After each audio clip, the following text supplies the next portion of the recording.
Okey, hari ni hari pertama di Pebali. Saya di kampung. Ni kampung dekat dah besar. Okey.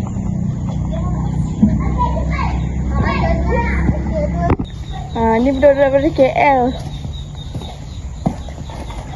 Dia tengah buat apa ni? Panjang buat apa Panjang? Kakak kena buat video.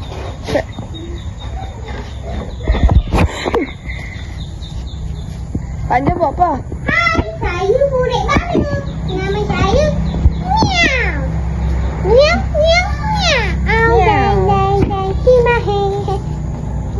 Saya tidur, saya ngantuk. Sekarang pergi tengok itik. Apa ni? Ni itik. Dia tak dijan orang kot. Okey. Oi. Oi, aku nak tanya ni. Takut nak kerja. Itik lah, itik. Okay, ni budak-budak tengah main masak-masak. Kakak balas kakak. Budak ni memang banyak cakap. Mulut murai. Kau buat live? Oh, Betul lah. tengok. Dah kau buat video. Tengok. Buat apa? Boh, kau buat live kan? Bet- Mula tak kata ni. Tengok ayat je lah. Tak sempat lah. Ni tak. Cepat lah. Okay.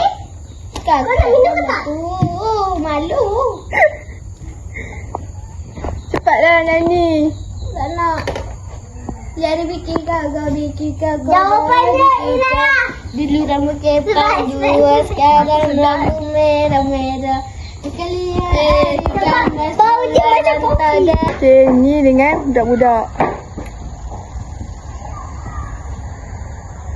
Hai guys. Okay. Baru ni baca. Hai, baru ni baca. Kau tak buat lesok. Tak nak.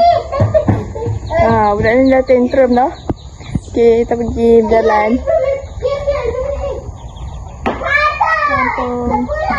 Okay, ni kampung saya dekat Rabu Besar.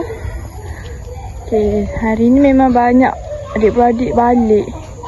Sebab tu saya tak sihat kan. Okay, ni Mak Teh. Ni rumah tok saya. Dia duduk tingkat. Okay, kalau kita pergi belakang tu, dia ada sungai. Sekarang musim hujan. Mesti dia banyak macet. Okay. Situ. Okay, sekarang kita duduk dekat. Kita duduk kat mana? Memang duduk kampung. Tapi, ni belakang ni lepas sawit. Dan kalau kita jalan sini. Macam mana nak flip kamera? Okay, kalau kita jalan sini. Kita akan masuk ke sungai. Sungai tu tak dalam sangat. Tapi dia arus dia dekat dekat ladang ayah. Terima kasih menonton. Jangan lupa like, subscribe and follow channel saya.